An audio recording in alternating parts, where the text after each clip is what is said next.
अचानक पहाड़ की चोटी पर अनगिनत डरावने राक्षस इकट्ठा हो गए। देखते ही देखते उन्होंने पहाड़ के नीचे शरण लेने आई एक पूरी फैमिली को चारों तरफ से घेर लिया। लेकिन मुसीबत ये थी कि पहाड़ के नीचे मौजूद इकलौते सुरक्षित बंकर का भारी लोहे का दरवाजा अंदर से बंद था। बाहर खड़े लोग जान बचाने के लिए पूरी ताकत से दरवाजा पीट रहे थे। कोई मुक्के मार रहा था, कोई लातें चला रहा था, लेकिन अंदर बैठे लोग ऐसे चुप थे जैसे उन्हें कुछ सुनाई ही नहीं दे रहा हो। उसी समय भूखे और खून के प्यासे राक्षस झुंड बनाकर पहाड़ से नीचे उतरने लगे। अगर दरवाजा जल्दी नहीं खुलता तो उन लोगों का जिंदा बचना नामुमकिन था। बाहर खड़ी लड़की डर के मारे रोने लगी थी। उसकी हालत इतनी खराब हो चुकी थी कि हाथ पैर कांप रहे थे, लेकिन अंदर बैठे लोग अब भी दरवाजा नहीं खोल रहे थे। मजबूर होकर डेविड ने लोहे की रॉड उठा ली। उसे समझ आ गया था कि अब लड़कर ही परिवार को बचाया जा सकता है। वह मरने मारने के लिए तैयार हो गया। तभी आखिरी पल में अचानक दरवाजा खुल गया। पूरा परिवार जान बचाकर अंदर घुसा और जैसे ही दरवाजा बंद किया गया, बाहर से राक्षसों की भयानक टक्करें सुनाई देने लगीं। ऐसा लग रहा था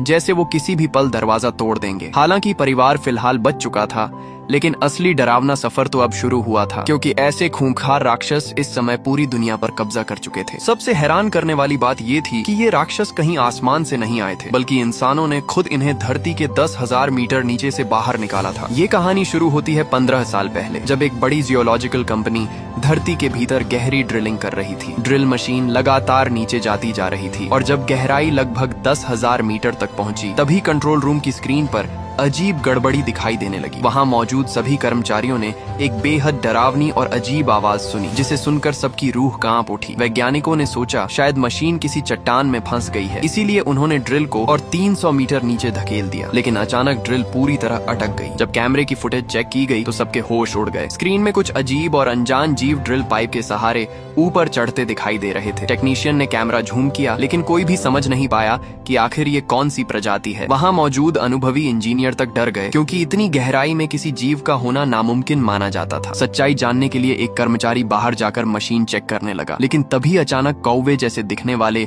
एक भयानक उड़ने वाले राक्षस ने उस पर हमला कर दिया। कुछ ही सेकंड में पूरा टेक्निकल स्टाफ मारा गया। उसी समय प्रोजेक्ट ऑफिस के लोगों ने देखा कि आसमान में विशालकाय उड़ने वाले राक्षसों का झुंड मंडरा रहा है। पूरा ड्रिलिंग बेस उन खतरनाक जीवों से भर चुका था। धरती के अंदर मौजूद वो विशाल छेद मानो नरक का दरवाजा बन चुका था। वहां से लगातार अलग अलग आकार और रूप वाले डरावने जीव बाहर निकल रहे थे। कुछ उड़ रहे थे, कुछ जमीन पर रेंग रहे थे, तो कुछ बिजली की रफ्तार से दौड़ रहे थे। देखते ही देखते ये राक्षस दुनिया के हर कोने में फैलने लगे। शहरों के आसमान काले बादलों की तरह इन जीवों से ढक गए। ऐसा लग रहा था जैसे किसी अदृश्य शक्ति ने उन्हें हमला करने का आदेश दिया हो। अचानक उन राक्षसों ने पूरी मानव जाति पर हमला बोल दिया। वो इंसानों को देखते ही फाड़ने लगते, नोचते और जिंदा खा जाते। ऊंची ऊंची इमारतें पल भर में टूटकर मलबा बन गईं। पूरी दुनिया में ऐसा हमला पहले कभी नहीं देखा गया था। सिर्फ 15 घंटों के अंदर ये राक्षस पूरी पृथ्वी पर फैल चुके थे। दुनिया के सभी देशों ने अपनी सेनाएं उतार दी। लड़ाकू विमान लगातार गोलियां बरसा रहे थे, मिसाइलें दागी जा रही थीं, भारी बमबारी हो रही थी, लेकिन इन राक्षसों पर उसका लगभग कोई असर नहीं पड़ रहा था। कुछ ही घंटों में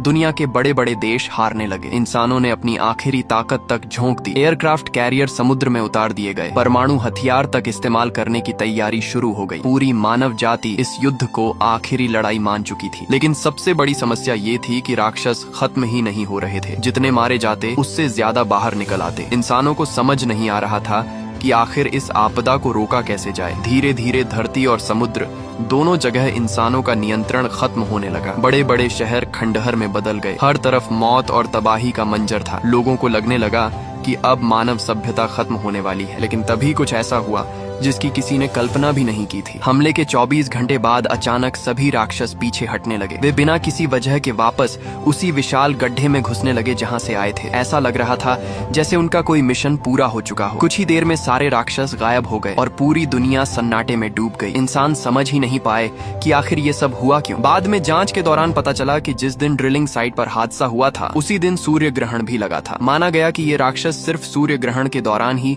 नरक से बाहर आ सकते हैं। जैसे ही ग्रहण खत्म हुआ उन्हें वापस लौटना पड़ा। लेकिन सवाल ये था कि पहले भी कई बार सूर्य ग्रहण लगे थे, तब ये राक्षस बाहर क्यों नहीं आए, और बाद में फिर ग्रहण होने पर भी वो दोबारा दिखाई नहीं दिए। कुछ लोगों ने इसे भगवान का इंसानों के पापों का दंड मानना शुरू कर दिया। उसी दिन को बाद में कयामत का दिन कहा जाने लगा, ताकि इस भयावह त्रासदी में मारे गए लोगों को याद रखा जा सके। दुनिया भर की सरकारों ने उस विशाल गड्ढे को सील कर दिया और उसका नाम रखा गया नरक का दरवाजा। साथ ही हर बड़े भूगर्भीय दरार वाले इलाके में मिलिट्री बेस बनाए गए, ताकि अगर भविष्य में राक्षस दोबारा लौटें तो उनसे निपटा जा सके। समय बीतता गया और धीरे धीरे इंसान उस डरावनी घटना को भूलने लगे। 15 साल तक सब कुछ शांत रहा। इसी दौरान लॉरा नाम की महिला, जिसका हाल ही में तलाक हुआ था, अपनी जिंदगी नए सिरे से शुरू करने की कोशिश कर रही थी। वह अपने बेटे टाइलर को उसके पिता डेविड के घर छोड़ने आई थी। उसी रात उसे अपने नए बॉयफ्रेंड के साथ डिनर पर जाना था। लॉरा के जाते ही डेविड अपने बेटे के साथ समय बिताने की तैयारी कर रहा था कि तभी उसके अंकल का घबराया हुआ फोन आया। फोन पर उसने सिर्फ एक बात कही, तुरंत वहाँ से भागो, सूर्य ग्रहण फिर से शुरू हो चुका है। सूर्य ग्रहण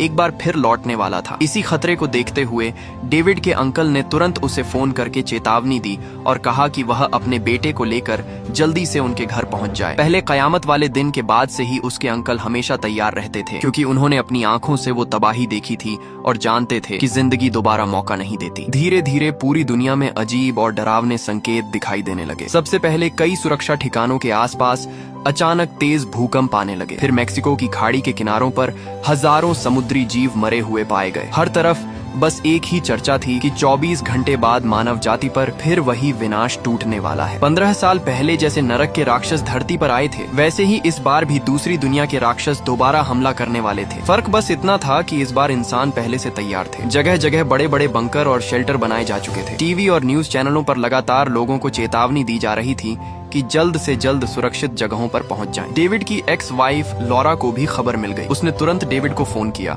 और कहा कि वह टाइलर को लेकर जल्दी उसके पास पहुंच जाए। लॉरा के नए बॉयफ्रेंड ने अपने संपर्कों की मदद से शेल्टर में जगह बुक करवा ली थी। किसी को यकीन नहीं था कि राक्षस सच में लौटेंगे या नहीं, लेकिन ग्रहण खत्म होने तक सुरक्षित रहना ही सबसे समझदारी की बात थी। डेविड जैसे ही बेटे को ये सब बताने गया, उसे पता चला कि टाइलर घर पर ही नहीं है। दरअसल हाल ही में उसकी एक गर्लफ्रेंड बनी थी और इस समय दोनों खुले पार्क में लेटे आसमान देख रहे थे। लड़की डरते हुए कह रही थी कि अगर सच में राक्षस वापस आ गए तो शायद वो इतनी कम उम्र में मर जाएगी। लेकिन उसकी बात पूरी भी नहीं हुई थी कि अचानक आसमान में हजारों पक्षियों की डरावनी आवाज गूंजने लगी। दूर दूर तक उड़ते पक्षियों के झुंड पागलों की तरह एक दिशा में भागते दिखाई दे रहे थे। ऐसा लग रहा था जैसे सारे जानवर किसी आने वाली तबाही को पहले ही महसूस कर चुके हों। इसी के साथ पूरे शहर में अफरा तफरी मच गई। लोग जान बचाने के लिए शहर छोड़कर शेल्टर की ओर भागने लगे। हाईवे कुछ ही मिनटों में पूरी तरह जाम हो गए। हर तरफ चीख पुकार मची हुई थी। उसी समय डेविड भी बेटे को खोजते हुए इधर उधर भटक रहा था। उसने आसमान में उड़ते पक्षियों का अजीब व्यवहार देखा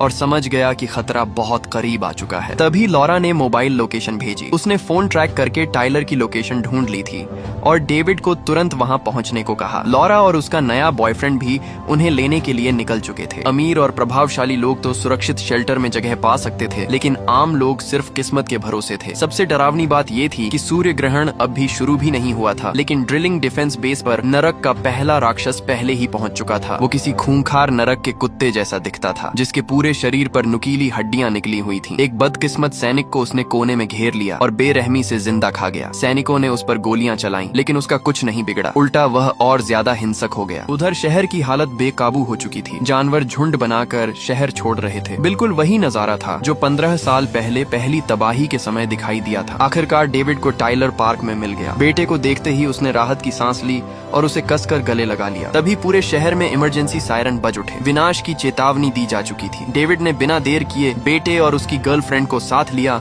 और वहां से निकल पड़ा। उसी समय लॉरा भी अपने बॉयफ्रेंड के साथ वहां पहुंच गई। अब पूरा परिवार एक साथ था और सभी तेजी से शेल्टर की ओर भागने लगे। लेकिन हर किसी की किस्मत इतनी अच्छी नहीं थी। हजारों लोग सड़कों पर बिना दिशा के भाग रहे थे। सबसे अजीब बात ये थी कि जहां पूरी दुनिया मौत से डर रही थी, वहीं कुछ लोग अजीब कपड़े पहनकर इन राक्षसों की पूजा कर रहे थे। उन्हें लगता था कि ये प्रलय कोई पवित्र घटना है। काफी मुश्किलों के बाद जब डेविड और उसका परिवार शेल्टर पहुंचे तो वहां मौजूद गार्ड्स ने उन्हें रोक दिया। शेल्टर पूरी तरह भर चुका था। अब सिर्फ महिलाओं और बच्चों को अंदर जाने दिया जा रहा था। सभी वयस्क पुरुषों को बाहर ही छोड़ दिया जा रहा था। ये सुनकर सबके होश उड़ गए। शुरुआत में डेविड ने फैसला किया कि लॉरा बच्चों को लेकर अंदर चली जाए, लेकिन टाइलर अपने पिता को अकेला छोड़ने को तैयार नहीं था। वह अचानक वापस बाहर आ गया। भले ही डेविड और लॉरा का तलाक हो चुका था, लेकिन मुश्किल की इस घड़ी में वे अब भी एक परिवार थे। उन्होंने तय किया कि अगर मरना भी पड़ा तो साथ मरेंगे। आखिरकार डेविड ने फैसला किया कि वे शेल्टर छोड़ देंगे और उसके अंकल के घर जाएंगे, जो रेगिस्तान में था। उसके अंकल ने अपना घर पहले से मजबूत बना रखा था ताकि राक्षसों से बचा जा सके, लेकिन वहां तक पहुंचना आसान नहीं था। सड़कें पूरी तरह जाम थीं। लोग अपनी गाड़ियां छोड़कर भाग रहे थे। तभी अचानक जमीन जोर जोर से कांपने लगी। आसमान में धीरे धीरे सूर्य ग्रहण शुरू हो चुका था। उसी पल धरती के अंदर मौजूद विशाल गड्ढों से राक्षसों की फौज फिर बाहर निकलने लगी। हजारों उड़ने वाले राक्षस और 4 पैरों पर दौड़ने वाले दानव ऐसे बाहर निकल रहे थे जैसे किसी ने नरक का दरवाजा पूरी तरह खोल दिया हो। कुछ ही सेकंड में आसमान काला पड़ गया। ऐसा लग रहा था जैसे सूरज को किसी ने निगल लिया हो। पूरे शहर के ऊपर राक्षस मंडराने लगे। डेविड समझ गया कि अब 1 सेकंड रुकना भी मौत को बुलाने जैसा है। उसने तुरंत शहर छोड़ने का फैसला किया। उसे एक गुप्त रास्ता पता था, इसलिए वह खुद गाड़ी चलाना चाहता था। लेकिन तभी लॉरा का नया बॉयफ्रेंड उससे बहस करने लगा। वह कह रहा था कि गाड़ी उसकी है, इसलिए वही ड्राइव करेगा। दोनों के बीच जोरदार बहस चल ही रही थी कि तभी अचानक आसमान से एक विशाल पक्षी जैसा राक्षस नीचे झपटा और लॉरा के बॉयफ्रेंड को ऐसे उठा ले गया जैसे कोई चील छोटे बच्चे को उठा ले जाती है। अगले ही पल पूरा शहर चीखों से गूंज उठा। राक्षसों ने खुलकर हमला शुरू कर दिया था। लोग आसमान में उठाकर फेंके जा रहे थे। हर तरफ खून और मौत का मंजर था। डेविड बुरी तरह डर गया, लेकिन उसने हिम्मत नहीं हारी। उसने तुरंत लॉरा, टाइलर और बाकी सबको गाड़ी में बैठाया और पूरी रफ्तार से वहां से निकल पड़ा। मुख्य सड़कें पूरी तरह बंद हो चुकी थीं, इसलिए वे नदी के सूखे रास्ते से शहर से बाहर निकलने लगे। लेकिन तभी एक अजीब बात हुई। उनके पीछे उड़ते राक्षस अचानक रुक गए। ऐसा लग रहा था जैसे आगे उनसे भी ज्यादा खतरनाक कोई चीज मौजूद हो। फिलहाल नदी का रास्ता खाली था क्योंकि बारिश का मौसम नहीं था, लेकिन एक नई समस्या सामने आ चुकी थी। शहर से बाहर निकलते निकलते गाड़ी का पेट्रोल लगभग खत्म हो गया। तभी डेविड ने अचानक गाड़ी रोक दी। सामने सड़क पर कई गाड़ियां बेतरतीब तरीके से खड़ी थीं, जैसे उन पर हमला हुआ हो। उसने परिवार को गाड़ी में रहने को कहा और खुद बाहर उतरकर दूसरी गाड़ी ढूंढने लगा। वह जैसे ही एक कार के पास पहुंचा, उसके होश उड़ गए। अंदर बैठे लोग बुरी तरह नोचे और खाए जा चुके थे। उनकी लाशें पहचान में तक नहीं आ रही थीं। डर के बावजूद डेविड दूसरी गाड़ी तलाशता रहा। आखिर उसे एक खाली कार मिल गई। जैसे ही वह ड्राइविंग सीट पर बैठा, अचानक किसी ने पीछे से उसके कंधे पर हाथ रख दिया। डेविड डर के मारे लगभग चीख पड़ा। पीछे मुड़कर देखा तो पिछली सीट पर एक बूढ़ा आदमी छिपा बैठा था और ठीक सामने सड़क पर एक खूंखार राक्षस किसी इंसान को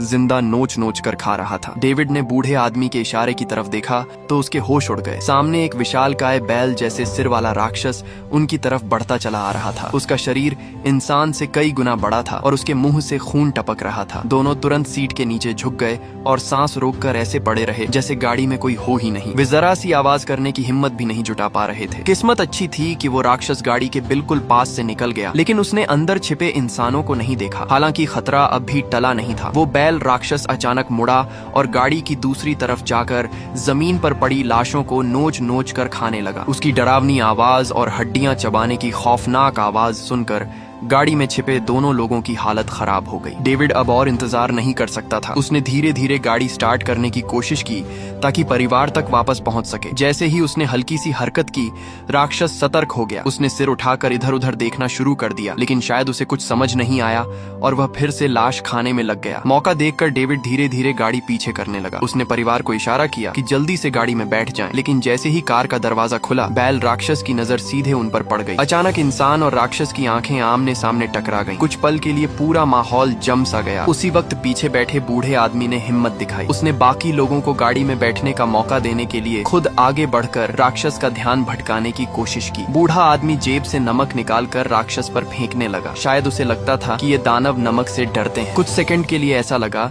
कि उसकी बात सच हो सकती है, लेकिन शायद नमक का कोई असर नहीं हुआ। उल्टा राक्षस और ज्यादा भड़क गया। अगले ही पल उस बैल राक्षस ने जोरदार हमला किया और बूढ़े आदमी को हवा में उछाल दिया। उसकी चीख पूरे इलाके में गूंज उठी। डेविड और उसका परिवार डर से कांप उठा। उन्होंने तुरंत गाड़ी भगाई और वहां से जान बचाकर निकल गए। उधर सूर्य ग्रहण पूरी तरह शुरू हो चुका था। पूरा आसमान अंधेरे में डूब गया। धरती की गहराइयों से अनगिनत राक्षस बाहर निकल रहे थे। कोई उड़ रहा था, कोई जमीन पर रेंग रहा था, तो कोई 4 पैरों पर पागलों की तरह दौड़ रहा था। पूरी दुनिया में इंसानों का शिकार शुरू हो चुका था। शहर चीखों से गूंज रहे थे। हर तरफ मौत का तांडव मचा हुआ था। काफी मुश्किलों के बाद डेविड और उसका परिवार आखिरकार रेगिस्तान हालांकि पहाड़ियों में बने उसके अंकल के सुरक्षित घर तक पहुंच गया। ये घर उसके अंकल ने खास तौर पर राक्षसों से बचने के लिए मजबूत बनाया था। मोटी स्टील की दीवारें, भारी दरवाजे और हर तरफ सुरक्षा इंतजाम थे। यही उनकी आखिरी उम्मीद थी। लेकिन जब वे दरवाजे तक पहुंचे तो अंदर से कोई जवाब नहीं आया। डेविड लगातार दरवाजा पीटता रहा, आवाजें लगाता रहा, मगर अंदर पूरी खामोशी थी। उसे शक होने लगा कि कहीं कुछ गड़बड़ तो नहीं। असल में अंदर उसके अंकल को एक हथियारबंद आदमी ने बंदूक दिखाकर रोका हुआ था। वह नहीं चाहता था कि दरवाजा खोला जाए, लेकिन बाहर डेविड और उसके परिवार के शोर ने आसपास के राक्षसों का ध्यान खींच लिया। देखते ही देखते कई रेंगने वाले दानव पहाड़ी की तरफ बढ़ने लगे। पूरा परिवार घबरा गया। तभी टाइलर की गर्लफ्रेंड को गाड़ी के पास एक लोहे की रॉड मिली। उसने तुरंत वो डेविड को पकड़ा दी। डेविड पूरी ताकत से दरवाजे पर मारने लगा। फिर उसने दरवाजे को उखाड़ने की कोशिश की, लेकिन मजबूत स्टील का दरवाजा टस से मस नहीं हुआ। इधर राक्षस तेजी से पहाड़ी चढ़ते आ रहे थे। अब उनके पास भागने का कोई रास्ता नहीं बचा था। मजबूर होकर डेविड ने लोहे की रॉड कसकर पकड़ ली और परिवार की रक्षा के लिए मरने तक लड़ने को तैयार हो गया। लेकिन तभी आखिरी सेकंड में दरवाजा खुल गया। पूरा परिवार बिजली की तेजी से अंदर घुसा और दरवाजा बंद होते ही राक्षस बाहर टकराने लगे। वे मौत के मुंह से बाल बाल बच गए थे। अंदर आते ही सबने राहत की सांस ली। डर से कांपते हुए उन्होंने अंकल और आंटी को गले लगाया। लेकिन तभी डेविड की नजर कमरे में बैठे एक अनजान सैनिक पर पड़ी। उसके चेहरे पर अजीब सी कठोरता थी और कमर पर पिस्तौल बंधी हुई थी। साफ था कि अभी थोड़ी देर पहले वही आदमी बंदूक दिखाकर अंकल को दरवाजा खोलने से रोक रहा था। अंकल ने जल्दी से माहौल संभालते हुए बताया कि वह सैनिक भी जान बचाकर यहाँ पहुंचा है और उन्होंने इंसानियत के नाते उसे शरण दी है। लेकिन डेविड को उस आदमी पर भरोसा नहीं हुआ। उसकी आंखों में कुछ अजीब था। डेविड समझ गया कि कभी कभी इंसान राक्षसों से भी ज्यादा खतरनाक हो सकते हैं। माहौल इतना तनावपूर्ण हो चुका था कि किसी को समझ नहीं आ रहा था क्या बोले। तभी अंकल ने बात बदलते हुए कहा कि सब लोग खाना खा लें और थोड़ा आराम करें। बाहर लगे कैमरों में साफ दिखाई दे रहा था कि राक्षस लगातार दरवाजा तोड़ने की कोशिश कर रहे हैं। रात के खाने के दौरान भी किसी का खाने में मन नहीं लग रहा था। बाहर मौत मंडरा रही थी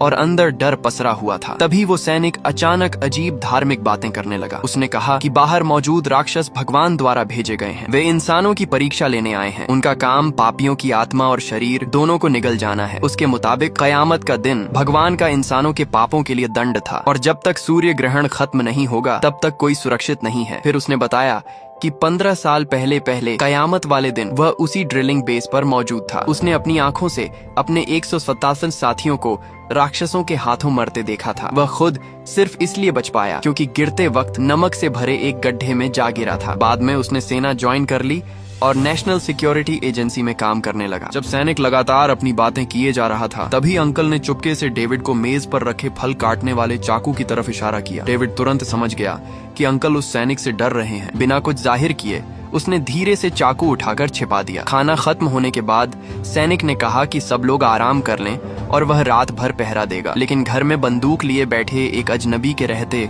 कोई चैन से कैसे सो सकता था। तभी अंकल ने माहौल सामान्य दिखाने के लिए कहा कि अभी रात ज्यादा नहीं हुई, क्यों न सब लोग मिलकर महजोंग खेलें। डेविड की एक्स वाइफ लॉरा अभी तक खतरे की गंभीरता पूरी तरह समझ नहीं पाई थी। उसने कहा कि उसे नींद आ रही है और वो कमरे में जाकर सोना चाहती है, लेकिन डेविड ने उसे रोक लिया और जबरदस्ती बैठाए रखा। हालांकि सैनिक भी बेवकूफ नहीं था। उसने तुरंत महसूस कर लिया कि सभी उससे डरे हुए हैं। अगले ही पल उसने पिस्तौल निकाल ली और पूरे कमरे में सन्नाटा छा गया। फिर उसने डेविड की तरफ देखकर सख्त आवाज में कहा कि जो चाकू उसने छिपाया है उसे तुरंत वापस मेज पर रख दे। इसके बाद अंकल ने धीरे धीरे सबको समझाया कि आखिर पूरा मामला क्या है। असल में वो सैनिक सेना से भागा हुआ भगोड़ा था। भागते भागते उसे डेविड के अंकल का सुरक्षित घर मिल गया। उसने खुद को बेबस और घायल बताकर अंदर आने की गुहार लगाई थी, लेकिन अंकल उसकी चाल समझ गए थे, इसलिए उन्होंने दरवाजा नहीं खोला। मगर आंटी का दिल पसीज गया और उन्होंने इंसानियत के नाते उसे अंदर आने दिया। जैसे ही सैनिक घर में घुसा उसने अपना असली रंग दिखाना शुरू कर दिया। उसने बंदूक के दम पर पूरे घर पर कब्जा कर लिया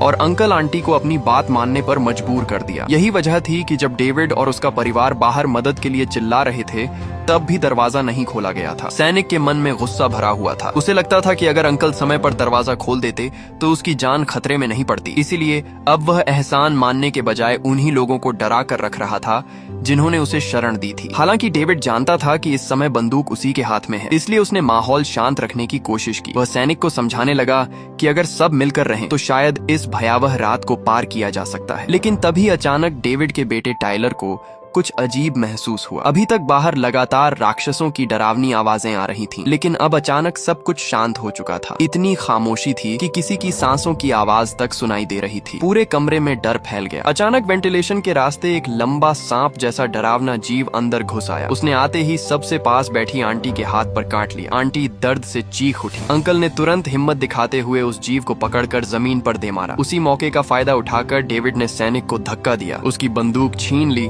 और उस सांप जैसे राक्षस पर गोलियां चलाने लगा। लेकिन वो जीव बेहद तेज था। वह दीवारों पर टेढ़ा मेढ़ा रेंगते हुए इतनी तेजी से घूम रहा था कि निशाना लगाना मुश्किल हो गया। कुछ ही सेकंड में वो डेविड के ऊपर झपटने वाला था कि तभी डेविड ने हिम्मत दिखाकर पास पड़ा बड़ा चाकू उठाया और एक ही वार में उस राक्षस को 2 टुकड़ों में काट दिया। खतरा फिलहाल टल चुका था, लेकिन अब हालात और खराब हो गए थे। सैनिक को बांधकर कैदी बना लिया गया। उधर आंटी की हालत तेजी से बिगड़ने लगी। सांप जैसे राक्षस के काटने से जहर या संक्रमण पूरे शरीर में फैलता दिखाई दे रहा था। अगर जल्दी इलाज नहीं मिला तो उनकी जान जा सकती थी। डेविड ने कैमरों में बाहर का हाल देखा तो उसका खून जम गया। पूरा सुरक्षित घर राक्षसों से घिर चुका था और उनमें वही विशाल बैल राक्षस भी मौजूद था। वह बार बार भारी दरवाजे पर टक्कर मार रहा था। साफ था कि ये सुरक्षा ज्यादा देर टिकने वाली नहीं। सूर्य ग्रहण खत्म होने में अभी 8 घंटे बाकी थे। इतनी देर तक वहाँ टिके रहना लगभग नामुमकिन था। उनके पास न पर्याप्त हथियार थे न ताकत, लेकिन बाहर निकलना भी मौत को दावत देने जैसा था। तभी बंधा हुआ सैनिक अचानक बोला। उसने बताया कि यहाँ आने से पहले उसने अपनी एक गाड़ी पीछे पहाड़ियों के पास छिपा दी थी, जिसमें पूरा पेट्रोल भरा हुआ है। उसने कहा कि अगर वे वहाँ तक पहुँच जाएं, तो उस गाड़ी से ड्रिलिंग बेस तक जा सकते हैं। वहाँ मेडिकल सुविधा भी है और मजबूत मिलिट्री शेल्टर भी, जहाँ इस रात को सुरक्षित बिताया जा सकता है। सैनिक ने यह भी बताया कि ज्यादातर राक्षस शहरों और भीड़ भाड़ वाले इलाकों की तरफ भागते हैं, इसलिए संभव है कि ड्रिलिंग बेस इस समय सबसे सुरक्षित जगह हो। डेविड को उस पर भरोसा नहीं था, लेकिन उनके पास कोई दूसरा रास्ता भी नहीं था। आंटी की हालत लगातार बिगड़ रही थी। उन्हें बचाने के लिए रिस्क लेना जरूरी था। फिर सभी तुरंत तैयारी में जुट गए। अंकल ने अपना छिपाया हुआ हथियारों का स्टॉक बाहर निकाला। हर किसी को बंदूकें और जरूरी सामान दिया गया। जाते वक्त अंकल ने डेविड को नमक से भरा एक डिब्बा भी दिया और कहा कि शायद ये सही समय पर काम आ जाए। योजना ये थी कि वे पीछे वाले रास्ते से भागेंगे, लेकिन पहले डेविड ने मुख्य दरवाजा थोड़ा खोल दिया ताकि बाहर मौजूद राक्षस अंदर की तरफ आकर्षित हो जाएं। फिर उसने नमक मिला पानी उन पर फेंका और उन्हें पूरी तरह भड़का दिया। सारे राक्षस गुस्से में सामने वाले हिस्से की तरफ टूट पड़े। इसी दौरान डेविड और बाकी लोग पीछे बने गुप्त सुरंग वाले रास्ते से निकल गए। अब उन्हें उत्तर की तरफ मौजूद घाटी तक पहुंचना था, जहां सैनिक की छिपाई हुई गाड़ी खड़ी थी। रात बेहद डरावनी थी। चारों तरफ सन्नाटा, ठंडी हवाएं और मौत का खतरा मंडरा रहा था। रास्ते में जब वे एक सुनसान इलाके से गुजर रहे थे, तभी उन्हें सड़क किनारे एक विशाल लाल रंग का अजीब जीव दिखाई दिया। वह किसी विशाल तोते जैसा लग रहा था, जिसके शरीर पर काले कांटे निकले हुए थे। वह बिल्कुल शांत खड़ा था, जैसे सो रहा हो। टाइलर की गर्लफ्रेंड को जिज्ञासा हुई और उसने मूर्खता करते हुए उस जीव को छूने की कोशिश की। जैसे ही उसने हाथ बढ़ाया, जमीन अचानक फट गई और नीचे से कई लंबे चिपचिपे टेंटिकल बाहर निकल आए। उन्होंने लड़की के पैर को जकड़ लिया और उसे जमीन के अंदर खींचने लगे। सभी डर से चीख पड़े। तभी टाइलर ने तुरंत अपनी गर्लफ्रेंड को पकड़ लिया। उसी समय लॉरा ने हिम्मत दिखाते हुए हथियार से उन टेंटिकल्स को काट डाला। बड़ी मुश्किल से लड़की की जान बच पाई। अब किसी की हिम्मत नहीं बची थी कि रास्ते में रुककर कुछ सोचे। सब पूरी ताकत से आगे बढ़ने लगे। हालात की गंभीरता को देखते हुए डेविड ने सैनिक के हाथ भी खोल दिए ताकि वह तेजी से भाग सके। लेकिन किसी को नहीं पता था कि सैनिक खुद पहले ही एक राक्षस के हमले में घायल हो चुका था। उसने ये बात सबसे छिपाई हुई थी। सुबह होने लगी थी। रास्ते में वे एक शहर से गुजरे जो पूरी तरह बर्बाद हो चुका था। हर तरफ धुआं, टूटी इमारतें और लाशें बिखरी पड़ी थीं। साफ था कि वहाँ भी राक्षसों ने कत्लेआम किया था, लेकिन अब किसी में रुककर दुख मनाने की ताकत नहीं थी। कुछ देर बाद आखिरकार उन्हें सड़क किनारे सैनिक की गाड़ी दिखाई दे गई। सब तेजी से उसमें बैठ गए, लेकिन गाड़ी स्टार्ट होने से पहले ही दूर से राक्षसों के झुंड की आवाजें आने लगीं। वे उनकी तरफ तेजी से बढ़ रहे थे। उधर आंटी की हालत बेहद खराब हो चुकी थी। उनके शरीर पर फैलता संक्रमण अब साफ दिखाई देने लगा था। उनकी आंखें धुंधली और डरावनी हो रही थीं। उन्हें खुद महसूस हो गया था कि वे धीरे धीरे किसी राक्षस में बदल रही हैं। अचानक उन्होंने अपने पति के हाथ से बंदूक छीनी और गाड़ी से नीचे उतर गईं। ऐसा लग रहा था जैसे वे खुद को खत्म कर देना चाहती हों। उनकी आंखों में इंसानियत की आखिरी झलक बाकी थी। सभी समझ चुके थे कि संक्रमण अब उन्हें पूरी तरह बदल देगा। अंकल रोते हुए उन्हें रोकने लगे। उन्होंने बंदूक वापस छीन ली क्योंकि वे अपनी पत्नी को अपने हाथों मरने नहीं देना चाहते थे। लेकिन आंटी समझ चुकी थीं कि अब उनका इंसान बने रहना मुश्किल है। वह नहीं चाहती थीं कि बाद में खुद एक राक्षस बनकर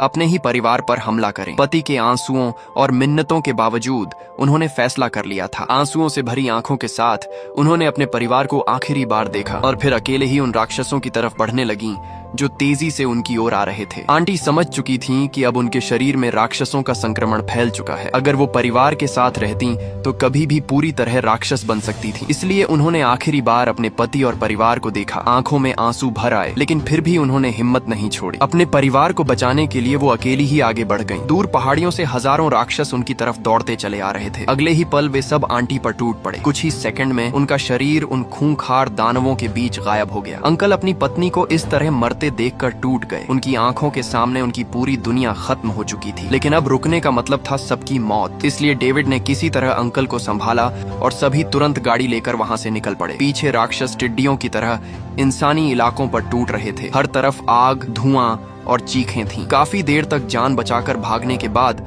आखिरकार वे उस बड़े डिफेंस बेस तक पहुंच गए जिसके बारे में सैनिक ने बताया था। लेकिन वहां पहुंचते ही सबके चेहरे उतर गए। बेस का विशाल मुख्य दरवाजा आधा टूटा हुआ खुला पड़ा था। अंदर पूरी तरह सन्नाटा था। सैनिक बार बार वायरलेस और इंटरकॉम से संपर्क करने की कोशिश करता रहा, लेकिन कहीं से कोई जवाब नहीं आया। मजबूरी में सभी धीरे धीरे अंदर घुसे। बेस के भीतर हर तरफ अंधेरा फैला हुआ था। लगता था बिजली पूरी तरह बंद हो चुकी है। सबसे डरावनी बात ये थी कि वहां कोई इंसान दिखाई नहीं दे रहा था। वे जैसे जैसे अंदर बढ़े उन्हें एहसास हुआ कि पूरा बेस पहले ही राक्षसों के हमले का शिकार हो चुका है। जगह जगह अलार्म बज रहे थे, दीवारों पर खून के निशान थे और कई हिस्से पूरी तरह तबाह पड़े थे। उधर अंकल के कंधे में चोट लगी थी, इसलिए सबने अलग अलग काम करने का फैसला किया। लॉरा बच्चों को लेकर मेडिकल रूम गई ताकि अंकल का इलाज कर सके, जबकि सैनिक डेविड को लेकर मशीन रूम की तरफ गया ताकि बिजली दोबारा चालू की जा सके। रास्ते में सैनिक ने डेविड को एक बड़ा राज बताया। उसने कहा कि जिस नरक के दरवाजे की बात पूरी दुनिया करती है, वो असल में वही ड्रिलिंग होल था जिसे 15 साल पहले खोदा गया था। सारे राक्षस वहीं से निकलते थे। इन सालों में सरकार उस गड्ढे को बंद करने के लिए लगातार उसमें नमक मिला पानी भरती रही। उनका मानना था कि नमक इन राक्षसों को रोक सकता है। पूरे देश से ट्रकों में नमक लाकर उस सिस्टम में डाला गया था, लेकिन वो गड्ढा इतना गहरा था कि कभी भर ही नहीं पाया। आखिरकार इंसानों की सारी कोशिशें बेकार साबित हुईं और राक्षस दोबारा लौट आए। कुछ देर बाद दोनों मशीन रूम तक पहुंच गए। बिजली के सिस्टम को ठीक करना डेविड अच्छी तरह जानता था। उसने तेजी से काम शुरू किया और थोड़ी ही देर में पूरे बेस की बिजली वापस आ गई। अंधेरे में डूबा बेस फिर से रोशनी से भर उठा, लेकिन वापसी के दौरान अचानक सैनिक के सिर पर ऊपर से कुछ टपका। उसने हाथ लगाया तो वो खून था। दोनों ने डरते हुए ऊपर देखा और उनके पैरों तले जमीन खिसक गई। छत से एक ताजा लाश लटक रही थी। ऐसा लग रहा था जैसे उसे अभी अभी मारा गया हो। इसका मतलब साफ था, बेस में अभी भी राक्षस मौजूद थे। दोनों जान बचाकर भागे और सीधे मेडिकल रूम पहुंचे जहां बाकी लोग मौजूद थे। उस समय सूर्य ग्रहण खत्म होने में सिर्फ 2 घंटे बचे थे। सैनिक ने कहा कि उन्हें बेस के नीचे बने स्टोरेज बंकर में जाना चाहिए। वो जगह इतनी मजबूत थी कि परमाणु हमले तक को झेल सकती थी। लेकिन जैसे ही वे कमरे से बाहर निकले, पास छिपे एक राक्षस ने उन्हें देख लिया। डेविड ने तुरंत गोली चला दी, लेकिन आम गोलियों का उस राक्षस पर लगभग कोई असर नहीं हुआ। वह लगातार उनकी तरफ बढ़ता रहा। तभी सैनिक को कुछ याद आया। उसने जल्दी से अपनी बंदूक में खास नमक वाले गोले भरे और फायर किया। इस बार असर हुआ। नमक भरी गोलियां लगते ही राक्षस का शरीर पिघलने लगा और कुछ ही सेकंड में वह गंदे मांस के ढेर में बदल गया। लेकिन गोलीबारी की आवाज सुनकर और भी राक्षस वहां पहुंचने लगे। ये देखते ही सैनिक का असली चेहरा सामने आ गया। उसने बिना किसी को चेतावनी दिए सबको वहीं छोड़ दिया और खुद भागकर सुरक्षित स्टोरेज रूम में घुस गया। अंदर जाते ही उसने भारी दरवाजा बंद कर लिया और बाकी सभी को बाहर मरने के लिए छोड़ दिया। डेविड गुस्से से पागल हो गया, लेकिन उसके पास बहस करने का समय नहीं था। उसे अपने परिवार को बचाना था। असल में सैनिक खुद पहले ही संक्रमित हो चुका था। वह सिर्फ किसी सुरक्षित जगह में छिपकर अपने बदलने का इंतजार करना चाहता था। डेविड अपने परिवार को लेकर भागते भागते एक मशीन रूम में जा छिपा। दरवाजा बंद करते ही उसकी नजर एक पाइप पर गई जहां से नमक के कण बाहर गिर रहे थे। उसने तुरंत समझ लिया कि नमक वाले पानी की सप्लाई बंद हो चुकी है। इसी वजह से ड्रिलिंग होल की सुरक्षा प्रणाली फेल हुई और राक्षस बाहर निकल आए। डेविड ने पाइपलाइन को ध्यान से देखा और समझ गया कि ये पूरा सिस्टम नमक मिला पानी पूरे बेस में पहुंचाने के लिए बनाया गया है। अगर वह इसे दोबारा चालू कर दे तो शायद वे राक्षसों को खत्म कर सकते हैं। उसने फैसला किया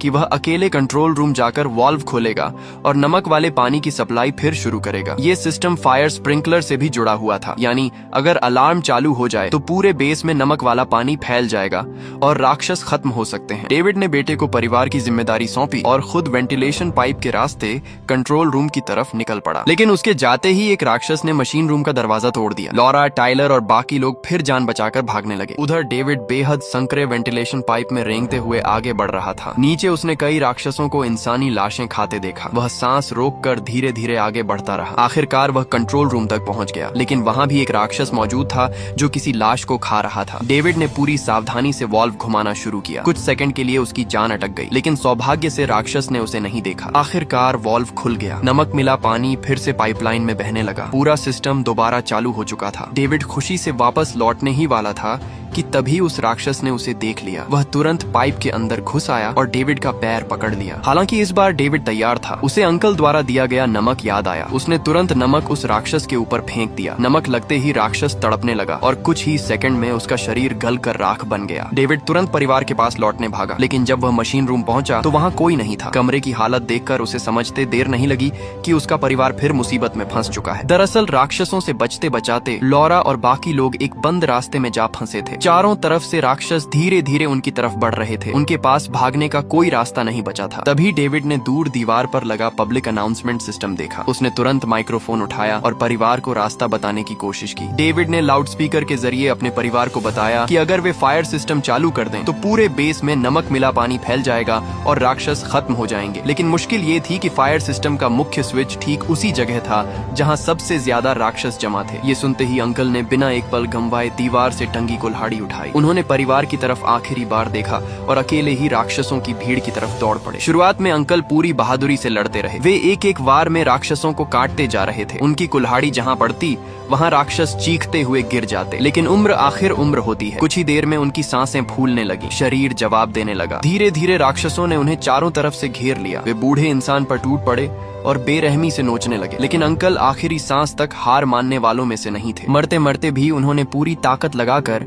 फायर सिस्टम का लीवर खींच दिया। अगले ही पल पूरे बेस में ऊपर लगे स्प्रिंकलर चालू हो गए। हर तरफ नमक मिला पानी बरसने लगा। जैसे ही नमक वाला पानी राक्षसों के शरीर पर गिरा, वे तड़पने लगे। कुछ सेकंड में उनके शरीर गलने लगे और वे राख बनकर जमीन पर गिरने लगे। सिर्फ सामने वाले ही नहीं, बल्कि बेस के कोनों में छिपे कई राक्षस भी उस नमक भरी बारिश में खत्म हो गए। ऐसा लग रहा था जैसे नरक की पूरी सेना पिघल रही हो। लेकिन नमक वाले पानी का स्टॉक सीमित था। कुछ मिनटों बाद स्प्रिंकलर बंद हो गए और बेस में फिर सन्नाटा छा गया। तभी अचानक पूरी जमीन जोर से कांपने लगी। 24 घंटे लंबा कयामत का दिन आखिर खत्म हो चुका था। सूर्य ग्रहण समाप्त होते ही सारे राक्षस वापस लौटने लगे, जैसे किसी ने उनकी ड्यूटी खत्म होने की घंटी बजा दी हो। वे तेजी से बेस छोड़कर उसी गहरे नरक जैसे गड्ढे की तरफ भागने लगे जहाँ से आए थे। लॉरा, टाइलर और बाकी लोग राहत की सांस लेने ही वाले थे कि तभी अचानक सामने वही सैनिक आ गया जो पहले सबको छोड़कर भाग गया था। अब तक उसके शरीर में संक्रमण पूरी तरह फैल चुका था। उसकी आंखें पागलों जैसी हो गई थी। उसे पता था कि अब वह ज्यादा देर जिंदा नहीं बचेगा, इसलिए उसने मरने से पहले बाकी सबको भी साथ मारने का फैसला कर लिया। बिना कुछ बोले उसने बंदूक उठाई और गोली चला दी। गोली सीधे टाइलर को लगी। वह दर्द से चीखते हुए जमीन पर गिर पड़ा। लॉरा चीख उठी। उसी समय डेविड वहां पहुंच गया। उसने गुस्से में पास रखा भारी डिब्बा उठाकर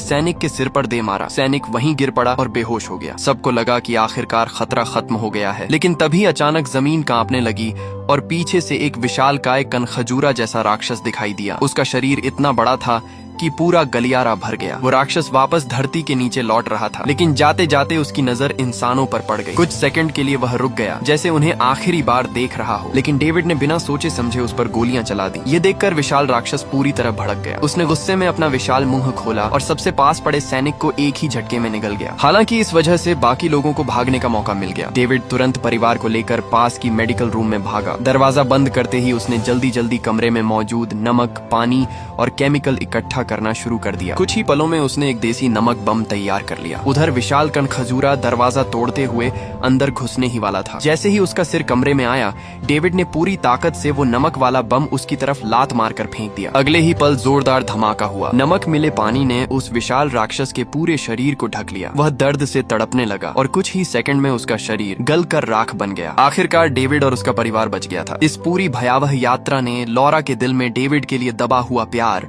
फिर जगा दिया। उसने देखा कि कैसे डेविड हर हाल में परिवार को बचाने के लिए लड़ता रहा। मौत के इतने करीब पहुंचकर दोनों को एहसास हुआ कि वे अब भी एक दूसरे से प्यार करते हैं। जब वे बेस से बाहर निकले तब तक आसमान साफ हो चुका था। राक्षस गायब थे। पूरी दुनिया में फिर से शांति लौटती दिखाई दे रही थी। हालांकि दूसरी कयामत ने दुनिया को एक बार फिर बर्बाद कर दिया था। शहर तबाह हो चुके थे और इंसानों को दोबारा सब कुछ बनाना था। लेकिन इस बार इंसान डर कर बैठने वाले नहीं थे। दुनिया भर की सरकारों ने मिलकर घोषणा की कि अगर नरक के ये राक्षस दोबारा लौटे तो इंसान आखिरी सांस तक लड़ेंगे। वे कभी हार नहीं मानेंगे। फिल्म का अंत पूरी तरह खुला छोड़ा गया है। अब आगे क्या होगा? क्या राक्षस फिर लौटेंगे? क्या अगली बार इंसान जीत पाएंगे? ये सब दर्शकों की सोच और कल्पना पर छोड़ दिया गया है।